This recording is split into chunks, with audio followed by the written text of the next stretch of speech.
So what degrees and certifications did you need in order to become a college professor? For me, I had been a teacher for almost 15 years. So I had certificate for teaching in Michigan, elementary and high school, and I had certificates for teaching in Arizona, and that was high school certificate. And that was enough, along with my teaching record, to be hired here. But that meant that within a year, I had to take,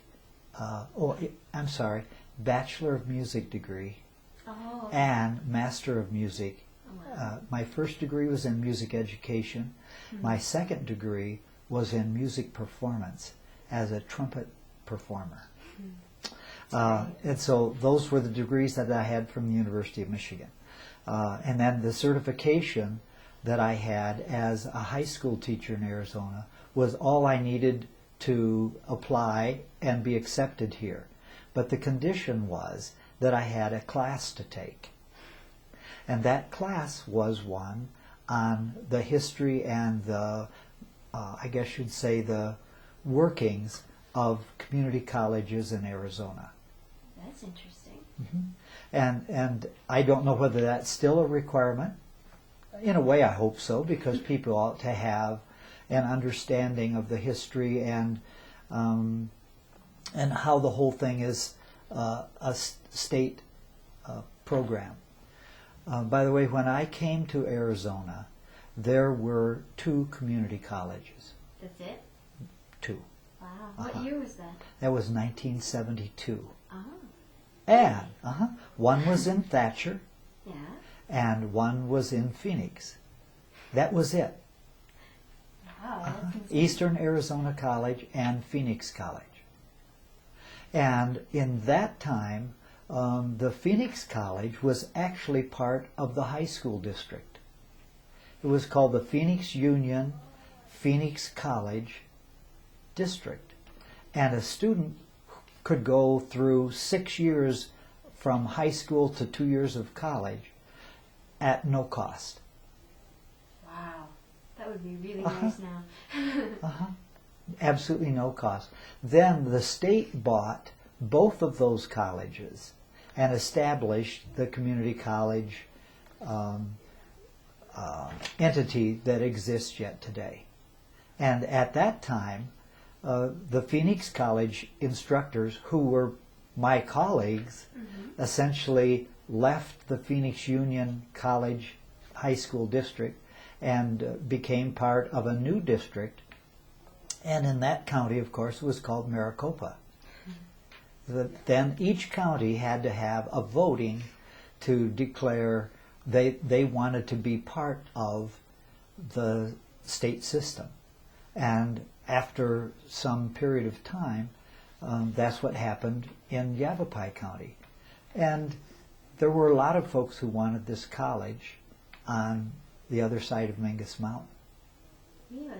It was a very close vote, but the Prescott vote was higher, and so the campus, the original campus here, was built. Didn't know that. So essentially, when I had my degrees, and then I had to take that class, and the class was taught by our vice president, Dr. Joe Russo. That must have been an interesting class. It was taught by him, and it was offered by NAU, and yet it was held right here on our campus. So all of us who didn't have that class took that class at that time. Then I could get a permanent certificate. So I had you a had kind like of a a provision. temporary? I had a provisional certificate. Oh, that's really interesting. Anyway, sorry I followed you up by answering that other question. Mine showed that that was first on the list. But indeed, I can find that. I can find that answer. You asked if why I had decided to seek college teaching. Well, most of my career, I taught up until that time. I had taught high school and middle school and elementary school. And when I was in Phoenix, I began to teach at ASU's summer high school music camp. A lot of their teachers didn't want to work in the summer. Really? And so they sought out successful high school teachers who could do that work in the summer. So I had an opportunity to be on campus and to see a little bit about how college teaching was, because there were college classes going on at the same time we had that camp. And then a little later, I started doing the trumpet teaching for Phoenix College, even though I was a high school band director. And that's because I had had great success teaching privately with trumpet students in the area. So naturally I started thinking, since I've accomplished almost every goal that I had thought of for those other teaching levels, why not seek an opportunity to teach in the community college system? I don't see why not. Uh-huh. There was a person here who was on founding faculty. Mm-hmm. His name is Jim Burns. And Jim did the choral work here, but he also had a pep band the first couple of years. And he could do that, but he was eager to have the instrumental program started. And there was no committee. Jim selected me. Wow. And he told the vice president, Joe Russo, that he had the perfect person for the job. I interviewed with Joe, and Joe concurred. So that's how I got here. That's a great story. Uh-huh.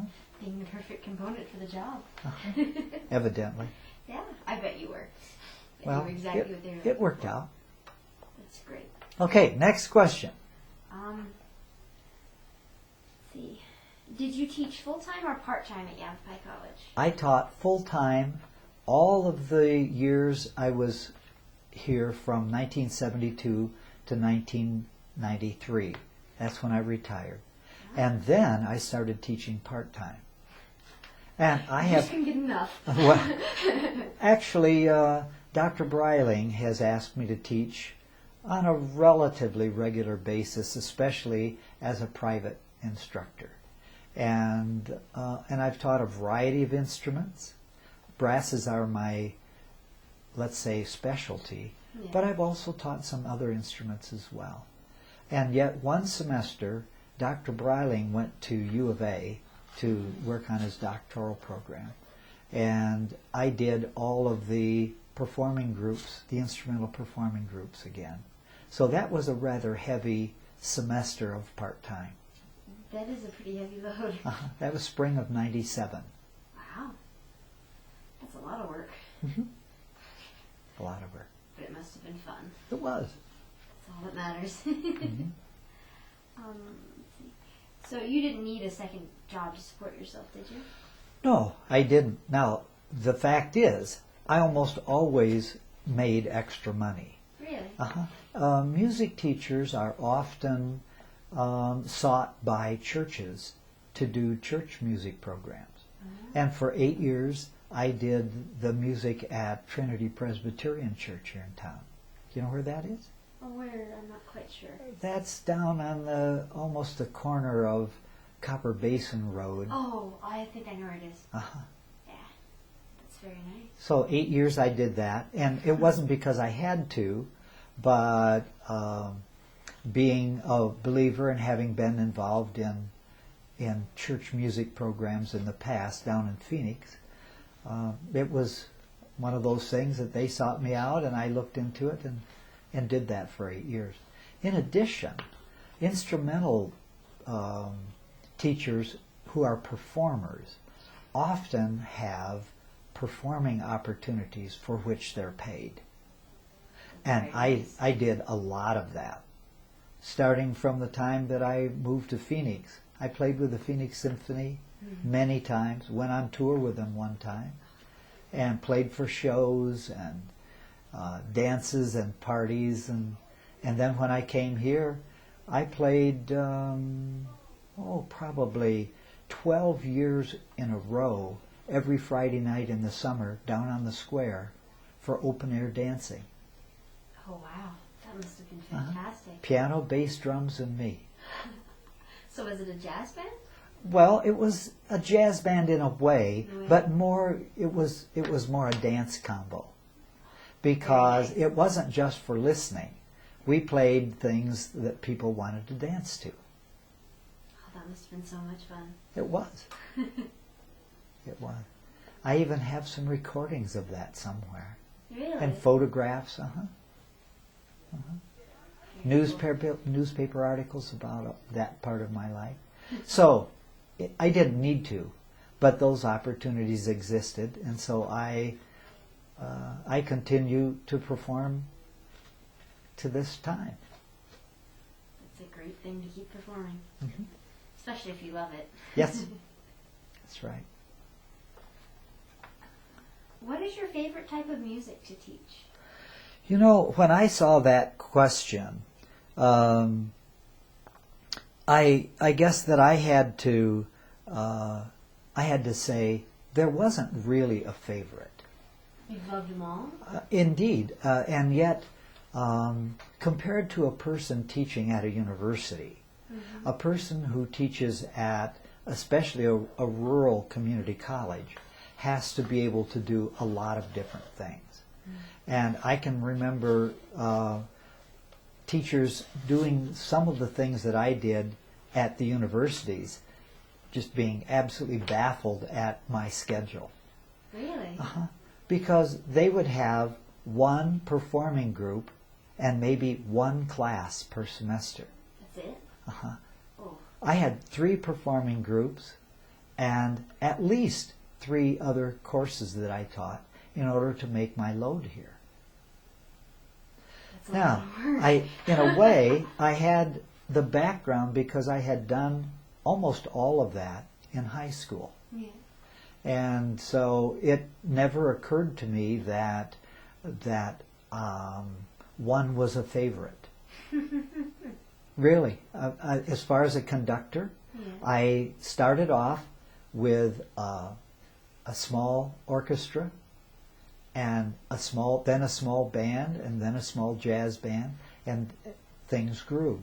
This starting in the fall of '73, and at the same time I was teaching all the music theory classes, and that's the heaviest academic Yeah. class that a music major has. I've heard it's pretty rough. I had people come to me and say, I've been a musician all my life, but I've not had theory. Oh. And so here were adults, very accomplished, with degrees in other areas, who found that they had to really study hard. There's also an oral part of it. Yeah. You're supposed to be able to look at music and hear how it goes, rhythmically and pitch-wise. And so that's part of what you teach in music theory. That's really hard to learn. I sing and play the harp, so I deal with that a lot. So I understand very well. Good. Good for you. Thank you. So, no favorite. No favorite. No favorite. So at home you listen to whatever you feel like whenever, huh? Indeed. Now, actually, if you ask me what kinds of music do I listen to the least amount of time, I would be able to answer that. But that's not important. I like jazz, and I like symphony, and I like bands and show things. There's just an awful lot of music, and I do a lot of choral music as well. Choral music is a beautiful thing. It's very intricate. I love how it weaves in and out.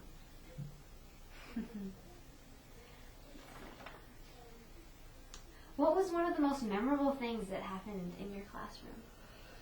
Well, I'll tell you what. Unlike most teaching disciplines, I think that memorable things happen over and over and over. If I was to say what kinds of memorable things that are more personal, one of those would be when my daughter was a student here, she decided for her elective in fine arts that she would take a very difficult music major class because I was teaching it. So she took music history. Oh my. And she did beautifully with it, and it was very exciting to have my daughter as a student in the class. But other than that, when you're in a rehearsal kind of a situation, you have, unlike other teachers, you have presentations by the students, as you're well aware, concerts. And so memorable things happen every semester over and over because of performances. And I guess you'd say the progress of preparing students for those is usually gradual enough that there's not some particular day where you say, aha, we finally did it, because it happens over a period of time. I must say that in a way, I suppose it's a bit like coaches who teach their students how to play that particular sport and do it well, and then they have to play the game. True. It's an interesting analogy. I hadn't thought of it like that. Uh-huh. Did you ever have the opportunity to teach someone who later became famous in the music field? I certainly have. Really? I have. Uh-huh. And in fact, two of my former students from this college are performers, one locally, in fact two of them locally, do a great deal of work around here and are quite well known. But I think you're talking about a larger presence. And I have had a student who went on to not even graduate from a high school in Arizona. He won a scholarship to graduate from Interlochen Arts Academy in northern Michigan. Then went to the Conservatory of Music at Boston, and from there, first trumpet in the Phoenix Symphony before he graduated. Oh my goodness, that's amazing. Then first trumpet in Mexico symphonies, two of them, in Montreal, in Atlanta, and he's now trumpet professor at Eastman Conservatory in Rochester, New York. He's known all over the world, and he's the main reason why I can be Googled, because he's very generous with his comments about what he got for a start from me. And I also have a former student who is a trumpeter, who's played lead trumpet for Bobby Caldwell and many, many others while teaching full-time, and was Teacher of the Year for the state of Arizona just a few years back, and an incredible performer from the first time I saw him as a 7th grader. Wow. So I was very fortunate to have him. There was also a young lady from Prescott who was a cellist and went to Yavapai College for her first 2 years. That was 1979, 1980. Her name was Jennifer Hollowell, and her father was pastor at the Congregational Church.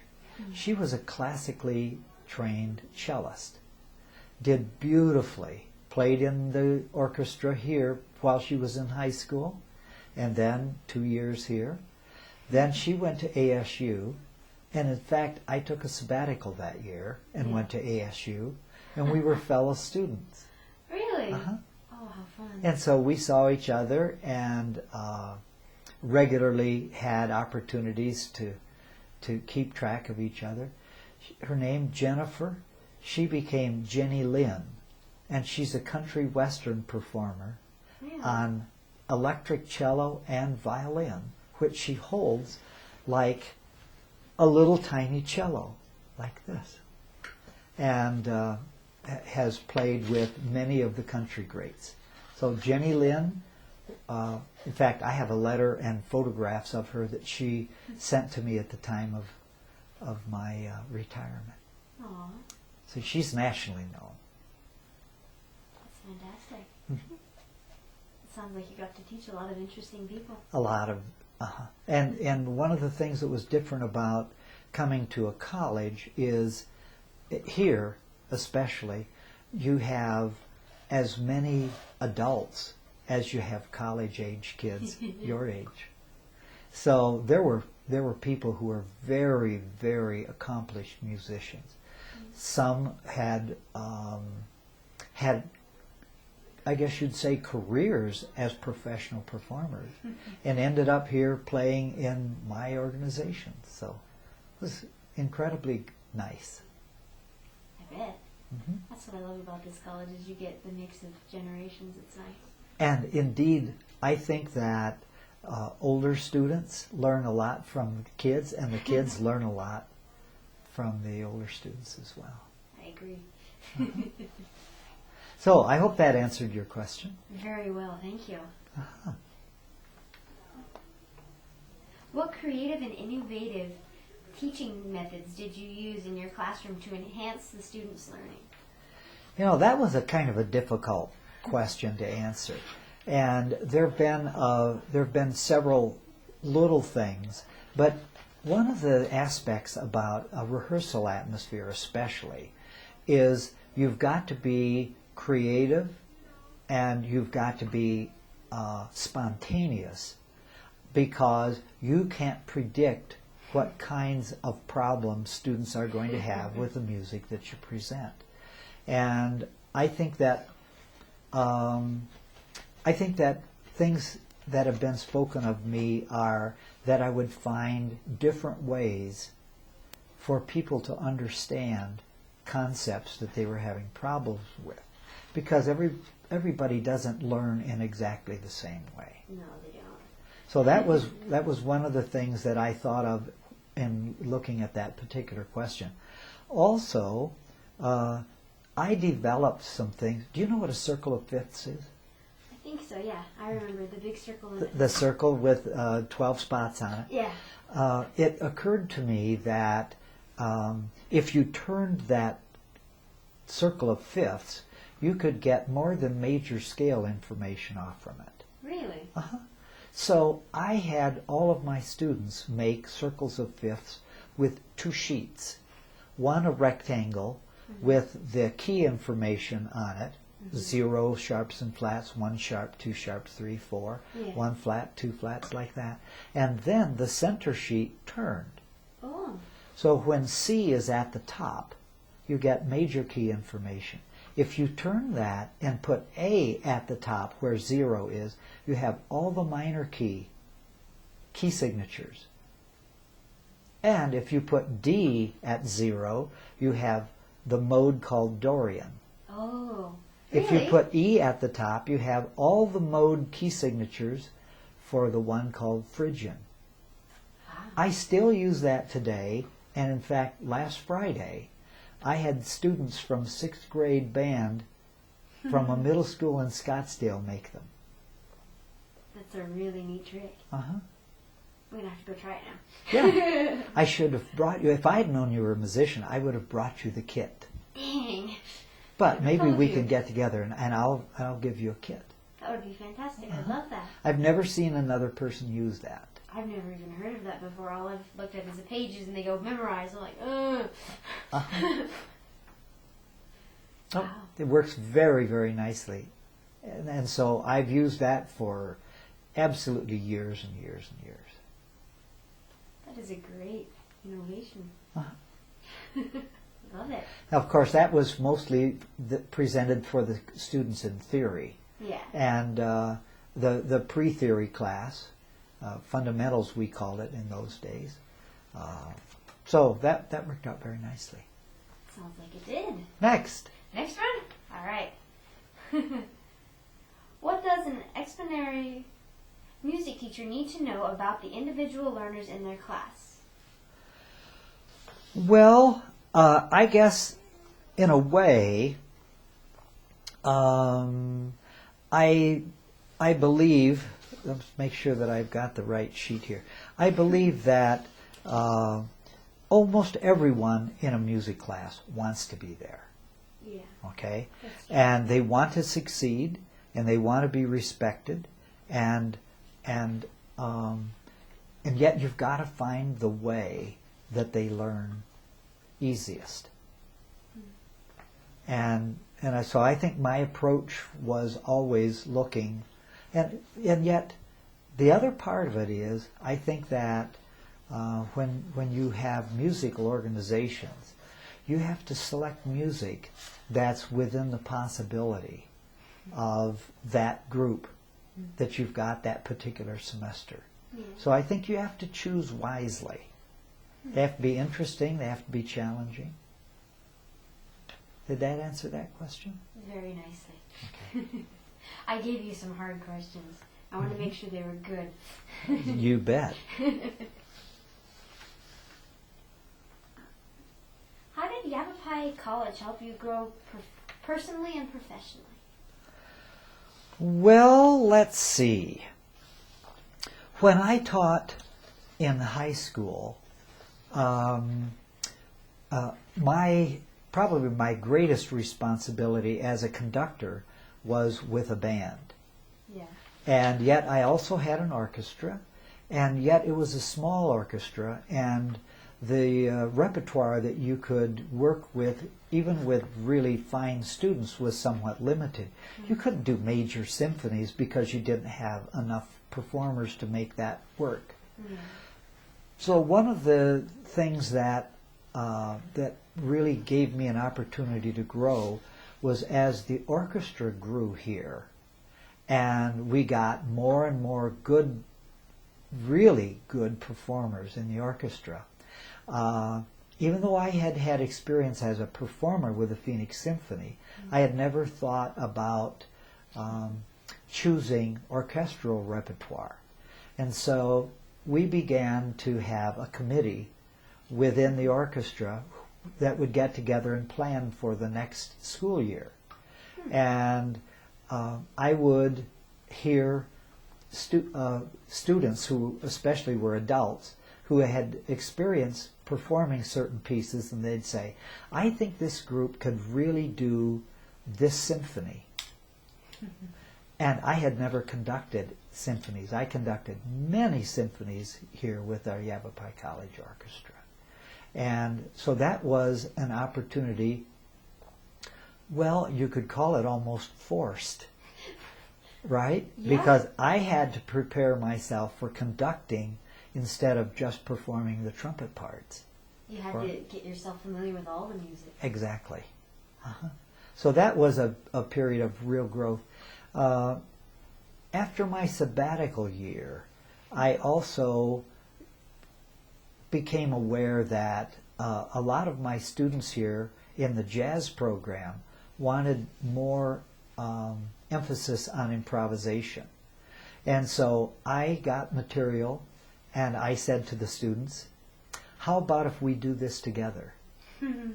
And so we went through improvisational programs, and I would play right with the students so the students didn't feel bashful about being out there and taking improvisational risks. So I think I grew in as an improvisational performer as well. That's interesting that they want to work on improv. Well, indeed, that's one of the definitions of jazz. True. Uh-huh. That must have been really interesting to be playing along with your group. Mm-hmm. And yet, I didn't do that in performances. That was in rehearsals. That was the teaching part about what went on in those rehearsals. And by the time it came performance time, then the students were prepared to do the improvisational part of things. Very cool. Sounds like you ran a pretty interesting classes. I think so. What's the next question? What was the most important thing you learned from your students? Actually, I think the most important thing that I learned from my students was that, and I've talked about this before, is that they are individuals and that they don't all learn the same way. I think I also learned that you shouldn't give up on any of them. Now, in a way, I can remember a couple of students coming to me and saying, I was told that I really ought to pursue something else at another school. And I believe that I learned that students want to really give it a great try to give them that opportunity. I also learned that some students maybe are not on the most perfect instrument for them or discipline for them. And that sometimes if you give opportunities, you'll find that somebody does better on another discipline in the music field. So I remember learning that early on. There was a student that I knew from another high school down in Phoenix who was a tremendous trombone player.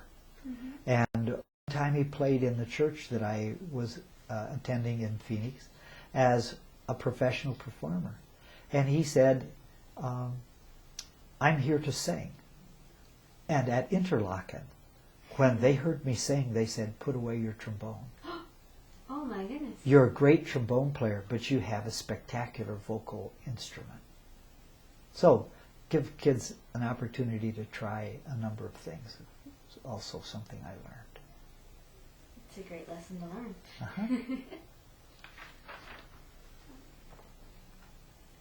What was your retirement year like at college, at this college? It went really fast. Did it? It did. It really did. First of all, I didn't realize that it was my retirement year when I started. Really? The state of Arizona provided special incentives for people to retire at a particular time when the retirement fund was built up really well, and public schools and colleges were essentially feeling a pinch with a lot of people on payrolls at the top of the schedule. So the retirement system offered special incentives for folks to retire. And in the fall of 1992, one of those came about. So I talked to our interim president, Mary Ann Bamrick, about the fact that I was thinking about retiring in a year or two, and here was this great incentive. So, to make a long story short, I accepted and essentially became retired on October 30th of 1991. But everything was set up, the new contract was written, and all of those things that had to take place for me were provided by the college, and so I continued to teach. But now I was, well, in fact, retired. Automatically like that, I had become retired and now was teaching full-time for the remainder of the school year. And really, when you get right down to it, until my last concert, until graduation, I was still, to everybody's, I guess you'd say, concept of me as a teacher, I was still teaching here full-time. So I guess you didn't do the usual retirement. Actually, I did. Really? And at the end of the year, I immediately turned the theory, well, I shouldn't say that. At the end of the 1992 school year, I turned the theory over to Dr. Fisher, and he wanted me to be there to support if he had questions about the things that he was doing. And I started teaching courses that I had never taught before. Oh, what kind of courses? I taught the piano sequence. Oh. I taught a course on songwriting. And I had to make that course up. I taught another course on MIDI. MIDI? MIDI. Do you know the term MIDI? No, what is MIDI? MIDI. Musical Instrument Digital Interface. The act of arranging and composing music from a computer along with a keyboard. That must have been really interesting. So I made that class up and taught that as well. So I ended up teaching just a heavy, heavy load. And so I didn't have a whole lot of time to think about, I'm getting ready to retire. I just worked really hard. And yet, at my last concert, my family had arranged to have a surprise. And there was a big reception over in the performance hall. Yeah. A big reception with audience invited to stay to wish me well. And I received a gift. There had been a collection of money and lots of mementos. And I have 6 plaques on the wall. Oh my. Just from that one event? Well, indeed, from that that event and what the Board of Governors presented me and things like that. Wow. So I went out with a little fanfare. I even played on my last concert. Did you? And that trumpet player that I told you was a great lead trumpet player from Scottsdale, he came up and played with me. Oh, that must have been so much fun. Really tied my career together. What did you play? We played Vivaldi Trumpet Concerto for 2 trumpets in C. Oh, that must have been beautiful. Russ played his part on a piccolo trumpet, and I played mine on a C trumpet. And then we did Bugler's Holiday with Dave Holbrook, who teaches part-time here in math. His son is Dean, who I believe he's head of the math department here, who's also a fine trumpet player. There's lots of you. That's great. Very interesting. So there was a lot that happened. It was fantastic. Sounds like it. How has the college influenced your family, like your spouse and your children? Okay, I'm answering this question and the next one as well. All right, should I read off the next one real quick? What was the most important thing that you and your children learned from Yavapai College? Those two go together. Yeah, I think they do too. They really do. My wife was my greatest help. And she really was a supporter and learned a lot about the college and actually ended up working part-time in the counseling office, in peer counseling, and then in registration. So she really was, I guess you'd say, on campus a lot and made a part-time living as well here. And then, of course, for my children, my son went into the Coast Guard right out of high school and said, I don't think I'm cut out to go to college. Aww. That's what he declared. So actually his sister came to school here at 2 years later, and my daughter Janice, and she entered the nursing program at age 17. Wow. And she was 19 when she graduated. She was 19 when she took her state boards, and so she was the youngest one graduating from this program here for a number of years, still may be. I don't know, but it sounds like she could be still holding that title. That's very impressive. So she did very, very well here. And she went on to be a nurse in a variety of different areas. Oncology was her first position. She learned to do so many different things that when she moved to California, she had many offers. And that led to her actually teaching. Really? Really? They came back to Arizona, and in Flagstaff, she began to do some part-time teaching, and both NAU and Coconino Community College asked her to be teacher for them, and she chose Coconino. She's a full-time nursing instructor there, and they had her second season of graduation, I believe, this last weekend, unless it's coming up yet. It'll this be week. either this weekend or Okay. last weekend. So she's done very, very well with it. And then by the time my son got out of the Coast Guard, he had had a couple of bad accidents and decided that perhaps the best thing for him was to try college. And right here. And he had two teachers over in Building 2, Larry Strom, Dr. Larry Strom, and Diane Stotler, both of whom are now deceased. Early deaths. Larry died of in a motorcycle accident, and Diane got a serious illness and passed away. They were incredibly important to our son Mark. And I have a letter in here from Diane where she says to me, we're both parents, we're both teachers, we want the best not only for our kids but for each other's kids. And I am so glad your son is a student. He became,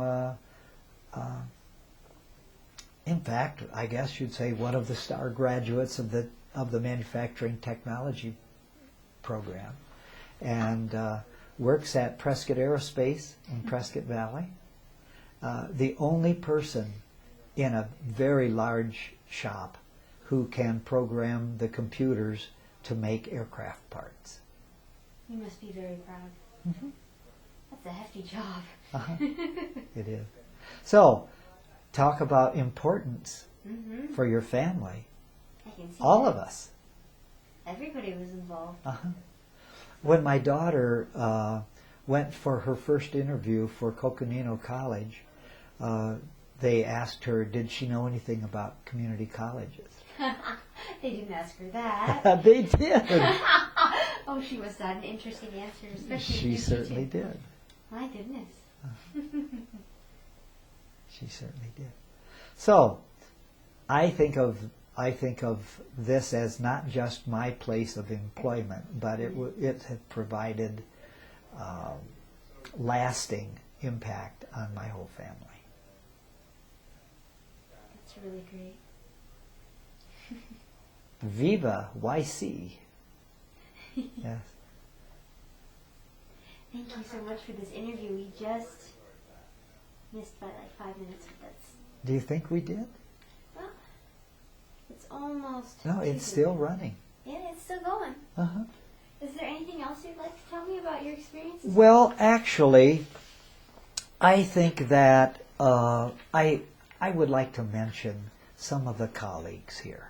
That would be fantastic. Yeah, especially the person who chose me, Jim Burns, Yeah. and Dr. Joe Russo, who, by the way, ended up becoming president of the college for a number of years. They were very, very important people in my life. And the people of my division, performing and visual arts division. And that was Robert Hall, he's passed away. Robert Koch, he was in speech and did films classes. Dick Markison, Vince Kelly, Elaine Farrar, and Glenn Peterson were in in the art department, each having tremendous artistic abilities themselves, but wonderful, wonderful teachers, just wonderful teachers. And the present division chairman, Bonnie Stauffer, was a person who worked part-time and then full-time and got her degrees. So she was a colleague too. And I'd have to say also Dave Hochstetler, who was in my group of teachers coming in fall of '72, who was English instructor and then became a division chairman and became vice president, and then chose to go back to the classroom, joined our division when Bob Hall retired, and he became humanities instructor. Dave Hochstetler was a tremendous influence and friend here. So, in a way, I guess and also, of course, Will Fisher, Dr. Fisher, because when Jim Burns retired, Dr. Fisher came in and redid the structure of the vocal part of the program, and attained just tremendous success, and still does. Yeah, the choir program is huge. Uh-huh. I've heard it's wonderful. I haven't gotten to do it yet. Uh-huh. I'm too busy. There are also been some part-time teachers who were just tremendous here, and one of them is the person who just retired this last year from being the conductor of the Master Chorale. That's Jim Klein. He's the music director at American Evangelical Lutheran Church. And I've been on 2 European tours with the Master Chorale, my wife and I both. Oh, how fun. Including a year ago, we were getting ready to go to Scandinavia. Incredible trip. So, those individuals and many more people on staff that were very, very special to me. And perhaps rather than mention a name or two, there were many of them, just many of them, who were wonderful people to work with. We started off here, I think, with a great family influence. Faculty used to have parties together and picnics and things like that, and we just really had a wonderful time being part of Yavapai College faculty and staff. Sounds like you got to be surrounded by a lot of wonderful people. Very much so. That's very great. There was actually one other person, and that was Dr. Walker, Dr. Paul Walker. He was president, I believe, after Joe Russo, and without him, we'd never have that performance hall. Really? Uh-huh. He had been a music teacher before, and he realized that the performance hall was truly needed here. And so Dr. Paul Walker saw to it, and unfortunately other folks didn't agree, and he eventually was asked to leave.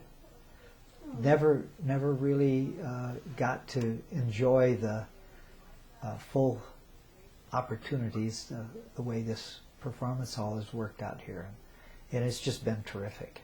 It's a wonderful performance hall. It I used has. to come here all the time as a kid and watch all kinds of plays. And You may have come to music memory concerts that I was conducting. I probably did. It was like, 2 Uh-huh. feet tall. Little kid. Sure, you may have, and yet maybe you're too young for that. Probably you came to ones conducted by Dr. Breiling. No, I'm... Because you're I'm just a almost kid. 40.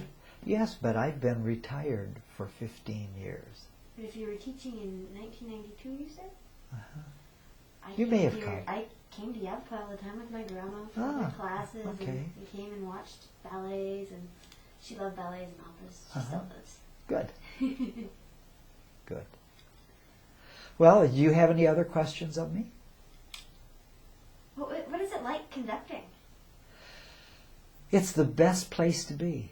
Really? Uh-huh. It's better than performing with your trumpet? Well, actually, in a way, performing with your trumpet, you're putting a piece of the puzzle in. When you're the conductor, you're putting all the pieces together. And so you have to hear all of the parts of the puzzle and put them together and make sure that everything fits for the requirements of that particular piece. So conducting is a great responsibility, but it's also a tremendous opportunity to get sometimes large group of people together to make a single entity that is wonderful for all of them. So it's a great place to be. It's very cool. I've never conducted, but it sounds fantastic. 'Tis. Oh, I also taught conducting here. Did you? Uh-huh. I had a conducting class. Actually, it was very small, and it was an independent study. Oh, We didn't have enough students to have 12 students. darned. So we did it as an independent study. That's good. Mm-hmm. I guess that's all I can think of to ask you. You've answered my questions beautifully. Thank you very much. Thank you. I love listening. I've been looking forward to this, Nika. Me too. It's been great.